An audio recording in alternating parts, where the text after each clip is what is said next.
그러니까 양영태 TV 양영태입니다.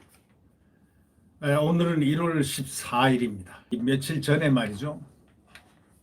이 김종인 비대위원장, 국민의힘 비대위원장이 윤석열 검찰총장에게 말을 던졌는데 뭐냐면 대권의 순간이 왔다. 이렇게 얘기했습니다. 별의 순간이라고 표현을 했습니다. 아주 특이한 경우입니다. 별의 순간이 왔다. 그러면서 아주 불가해한 이야기를 했습니다. 뭐냐? 여권 후보 가능성이 있다 얘기를 했습니다. 도대체 이 김종인 이분은 정치 고수이긴 고수인데 왜 이런 얘기를 했을까요? 윤석열이 대권의 순간이 왔는데 별의 순간이 왔는데 여권 후보 가능성도 있다 이렇게 함으로써 뭔가를 지금 이렇게 어떤 노림수가 있는 듯한 그런 얘기를 꺼내 들었습니다. 아주 말하는 화법이 좀 독특하죠, 이분이. 근데 여권의 가능성은 전혀 없습니다. 100% 없는데도 불구하고 왜 이런 소리를 할까요? 왜 아무리 여권에서 만들었다 하더라도 다시 여권의 후보가 없으면 여권의 후보로 나올 수 있다? 참말 그렇게 될 수가 없죠. 왜 될 수 없냐? 첫째, 비문, 친문에서는 그렇게 친문도 될 수 없지만 비문에서 이미 누가 있느냐면 이재명이가 있습니다. 이재명이가 가만히 있겠습니까? 아니죠. 될 수가 없어요, 그거는. 또 친노하고 친문을 우리가 돌이켜서 한번 생각해 보죠. 이 친노하고 친문. 자, 친노하고 친문을 아울러서 포용할 수 있는 사람이 누구였느냐면 조국이었습니다. 친노. 친노가 누구냐? 문재인 대통령이 원래 친노 아닙니까? 그 이전에 친노, 거기에 조국, 그 다음에 문친문, 네, 오케이가 될 수 있는 양 대통령의 지지자들로부터 오케이가 될 수 있는 사람이 조국입니다. 근데 조국을 수사를 해가지고 조국을 그 권력이 막강한 뒷배가 막강한 살아있는 권력을 수사를 한 사람이 바로 윤석열 아닙니까? 근데 어떻게 해서 이 김종인 위원장은 여권의 후보가 될 수 있다는 말도 안 되는 말을 꺼내가지고 그렇게 얘기하는 의도가 상당히 의심스러웠습니다. 결국은 이런 생각을 해봅니다. 윤석열 총장은 지금 소위 보수에서도 한 절반 정도 지지하고 무당층 진보에 실망한 진보들이 지금 많습니다. 실망한 진보들이 누굴까요?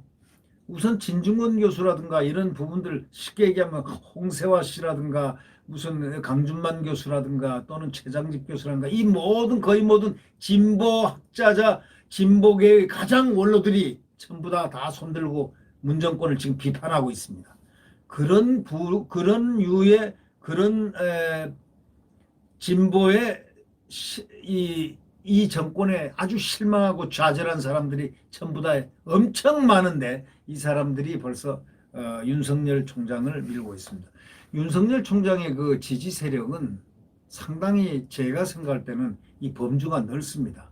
보수, 중도, 진보에서 좌절한 사람들, 이 정권에 대한 비판을 가하는 사람들이 무지하게 많습니다. 지금 속내로 많다 이거죠. 그래서 이 사람들 이런 지지군을 갖고 있는 사람이 바로 윤석열입니다. 근데 이분이 뭐 여당 지지 여권 후보가 될 수 있다는데 그건 거짓말이고 100% 거짓말이라는 이유는 제가 말씀드렸죠. 또 거기에 민주당에는 이재명이가 있습니다. 비문입니다. 친문은 없어도 후보가 없을 수 있어도 비문이 가만히 있겠습니까? 비문이라도 내보내게 돼 있죠. 네. 그래서 될 수 없는 얘기를 꺼내가지고 상당히 파문을 일으켰는데 저는 간단하게 이것으로서 분석을 그거는 끝내겠고, 그거는 끝내겠습니다. 김종인의 대권의 순간이 왔다는 말은 맞습니다만은 여권 후보 가능성은 전혀 없다는 것을 제가 얘기를 제 나름대로 한번 분석을 해드렸습니다. 이 국민의힘 김종인 비대위원장의 화법이 좀 독특하죠. 얼핏 듣기에는 헷갈릴 때도 있지만 그러나 그분이 말하는 거 보면 말이죠. 엄청난 그 계산이 또 복선이 깔려 있습니다. 아주 정교하게 말 한마디 툭 던졌는데 그게 그냥 하는 게 아니고 조용히 던지지만 자기의 계산과 자기의 목적과 자기의 활용도가 전부 거기에 포함돼서 나가는 것 같습니다. 지난해 총선 때도 가능성이 1%다 하면서 말이죠. 그렇게 아주 이상한 화법을 구사하다가 선대위원장 제의를 갑자기 수락했지 않습니까? 그래가지고 총선 패배 후에는 나는 자연인이다. 하면서 아주 그냥 아무렇지도 않게 그렇게 행세를 했지 않습니까? 그 다음에 좀 있다가 비대위원장 또 그냥 주호영이가 쫓아가가지고 어떻게 말했는지 구슬렸는지 그냥 또 다 왔습니다. 그래가지고 자기 세력을 지금 많이 소위 김종인 지지자들이 꽤 많이 지금 있는 것으로 지금 알려지고 있습니다. 이 김 위원장이 차기 대선구도와 관련해서 별의 순간이란 말을 꺼내서 지금 논란이 된 게 바로 윤석열 총장입니다. 최근 인터뷰에서 그랬지 않습니까? 윤석열 검찰총장에 대해서 별의 순간이 다가온 것 같다. 반면에 4월 7일 서울시장 보궐선거 출마를 선언한 안철수 국민의당 대표에 대해서 2011년에 별의 순간을 놓쳤다 하고 잘라 말했습니다. 2011년에 너는 이미 별의 순간을 놓쳤다 하고 잘라 말했습니다. 이렇게 말할 때는 상당히 그는 계산과 정교한 복선을 깔고 하는 얘기 아니겠습니까? 그리고 그가 얘기하는 것은 정치 고수의 얘기라고 볼 수도 있겠습니다. 김 위원장이 대권 기회를 별의 순간이라고 표현한 것은 과거에도 있었습니다. 정운찬 전 서울대 총장을 두고 별의 순간을 포착하지 못하면 역사의 흐름에서 사라질 수밖에 없다. 뭐 이런 말도 했었습니다. 당시 범여권의 대안 후보로 유력하게 거론되던 정 전 총장을 위해 자락을 한번 깔아본 겁니다. 그러나 정 전 총장은 정치한다 안 한다 사이에서 이리저리 재다가 불출마 선언한 겁니다. 이런 거 보면 김 위원장이 그 번뜩하는 머리가 있습니다. 김 위원장하고 안 대표하고 2011년 첫 만남부터 정치 궁합이 잘 안 맞았던 것 같습니다. 비례대표로만 네 번 경력이 된 김 위원장이 정치하고 싶으면 국회 들어가서 제대로 배우라 이렇게 조언을 했는데 정치권에 발도 디뎌본 적이 없는 안 대표가 이거를 일축한 게 첫 한 주가 잘못 꼬인 발단으로 알려져 있습니다. 김 위원장은 지난해 져서 영원한 권력은 없다 해서 내가 안철수 정치 멘토라고 언론이 줄곧 호들갑을 떠는데 안 대표와의 정치 인연을 완전히 부정했습니다. 윤 총장 지지율에 대해서는 뭐라고 했냐면 아까 제가 말씀드렸죠. 정권에 반대하는 에너지가 붙어있다. 그런가 하면 또 여권 후보로도 나올 수 있다. 이런 말을 해가지고 헷갈리게 했습니다. 근데 아까 제가 말한 대로 그건 100% 불가능입니다. 100% 여권 후보가 될 수 있다는 것 자체가 불가능하다 이 말입니다. 지금 윤석열 총장의 지지층은 이 브로드 스펙트럼으로 따지면 이 블로드입니다. 블로드 스펙트럼입니다. 스펙트럼으로 따지면 가장 넓은 스펙트럼을 가지고 있습니다. 보수층, 대부분이 보수층, 그 다음에 중도층, 그 다음에 진보층입니다. 소위 민주당에서도 좋아하는 사람이 있겠죠. 진보층에서 지금 진보학자들 진중권 교수를 비롯해서 이 정권에 비판하고 있는 이 진보학자들 그들이 전부 다 윤석열을 거의 지지를 하고 있는데 그 나타나지 않는 진보 사람들 지지자들이 얼마나 많겠습니까? 그래서 스펙트럼이 넓고 지금 윤석열 총장이 장난이 아니다 이런 얘기입니다. 그러니까 이거는 김종인이하고 지금 제가 이런 얘기를 가끔 하는데요. 국민의힘하고 국민의힘이 정말 힘이 있는 정당 야당인데도 불구하고 왜 지금 힘을 잃어가느냐? 딱 한 가지 이유입니다. 김종인하고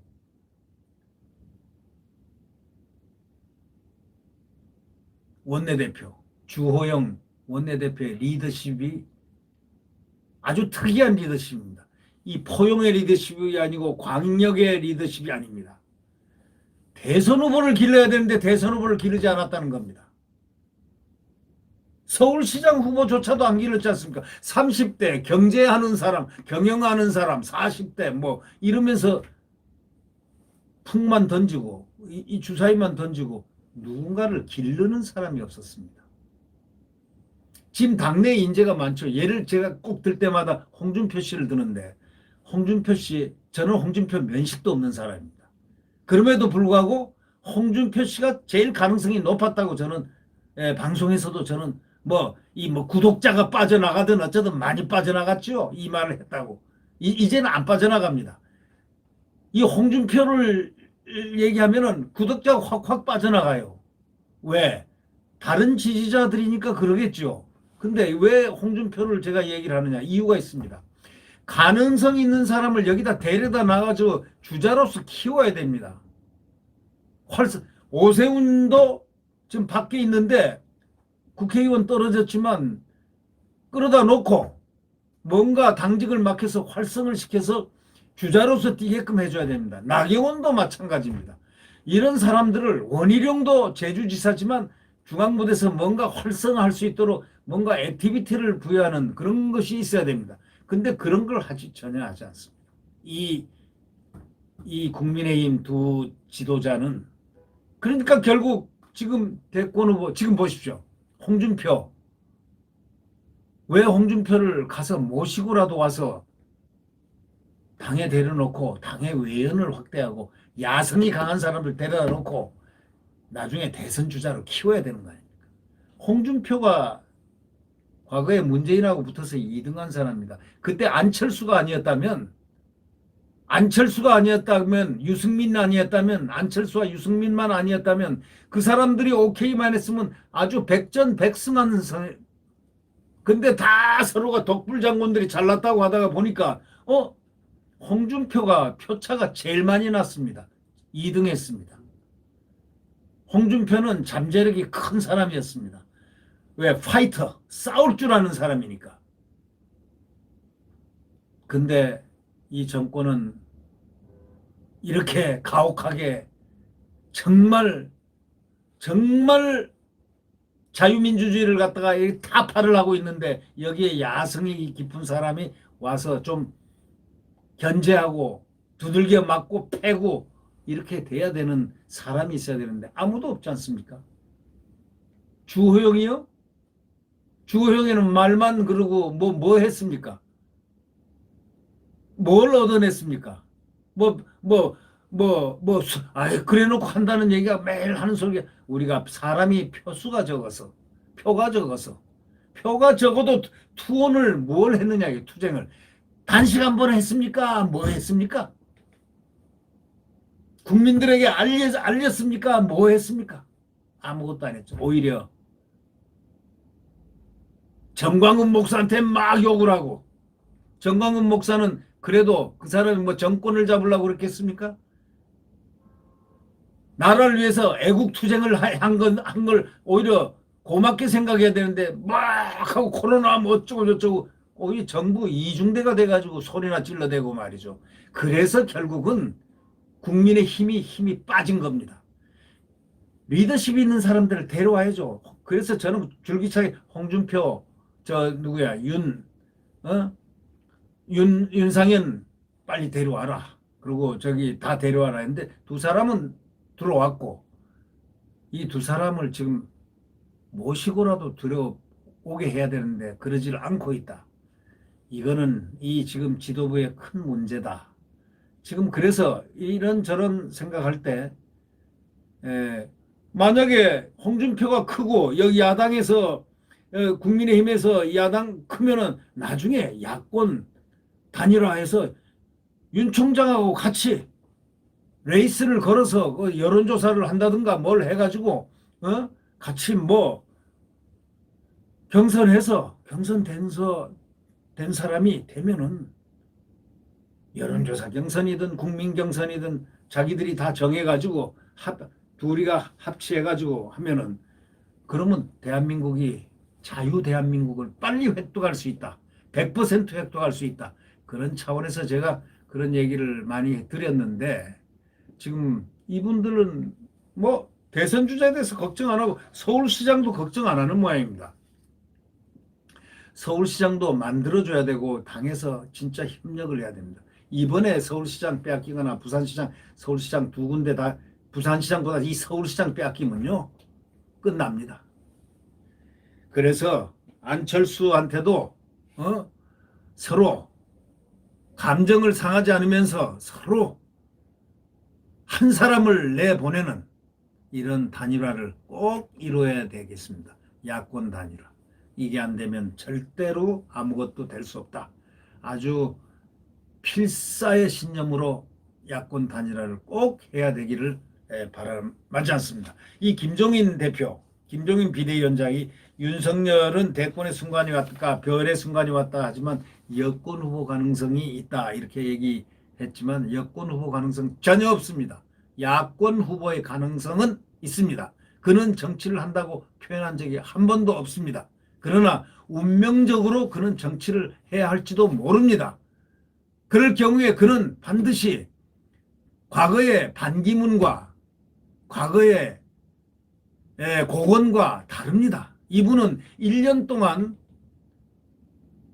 국민들 보는 눈앞에서 이 자유민주주의 수호에서 살아있는 권력을 수사를 하고 홀로 투쟁을 하면서 온갖 상처와 상흔을 받아오고 형극의 길을 걸어오면서 자유민주주의를 지킨 사람입니다. 그런 차원에서 꽃길을 걸었던 꽃가마를 타고 길을 걸었던 소위 고건이나 소위 반기문이나 그들하고 이 검찰총장 윤석열은 다릅니다. 그래서 저는 생각하기에 틀림없이 운명적으로 후보가 되지 않을까 생각합니다. 또 야당에서 홍준표 같은 분 딱 이렇게 해가지고 와서 국민의힘에 모시고 와서 같이 해서 키워서 같이 경선도 하고 이렇게 해서 흥행도 하고 그래가지고 반드시 1년 뒤에 승리해야 됩니다. 저들은 선거 공학자이자 선거 전문가들입니다. 이 벽을 뛰어넘기 위해서는 야권 단일화가 안 되면 절대 안 됩니다. 뭐 이렇게 얘기했는데 어떤 사람은 그렇게 얘기하대. 김종인도 그렇게 얘기했던가요? 국민의힘이 나가면 서울시장도 이긴다고요? 전혀 세 사람 나오면요 백전백패합니다. 절대로 안 됩니다. 두 사람이 야권에서 나가면 안 된다는 얘기입니다. 야권 단일화 안 하면 절대 실패한다. 네. 그걸 갖다가 현명하게 얘기한 분이 있습니다. 민주당의 박영선 의원이 저쪽이 단일화가 안 되고 이렇게 각각들 뭐 저 안철수도 나오고 또 국민의힘도 나온다면 나 해볼 만하다라는 그런 얘기를 과거에 어떻게 그런 유사한 얘기를 한 게 아마 언론에 한번 본 기억이 납니다. 단일화 안 하면은 백전백패라니까요. 네.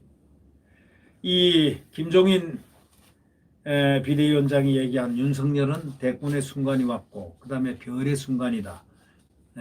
아마 별의 순간이 그에게 올 것입니다. 왔습니다. 왔고 그는 분명히 별의 순간에 운명대로 따라갈 것입니다. 그 대신 여권 후보 가능성은 전혀 없습니다. 바로 그 얘기를 한번 오늘 정치 분석을 한번 통해서 해봤습니다. 저의 소견을 말씀드렸습니다. 네, 구독 버튼과 엄지를 눌러주시면 감사하겠습니다. 지금은 어두운 시대입니다. 암흑 시대라고 할까요? 광풍이 부는 정말 광풍이 질주하는 그런 시대죠. 그러나 이제 시간이 마무리가 점점 돼갑니다. 저기 내일 태양은 다시 떠오릅니다. 그 태양은 바로 대한민국 민주헌법의 자유민주주의와 시장경제를 알리는 그런 아주 찬란한 태양입니다. 네, 안녕히 계십시오.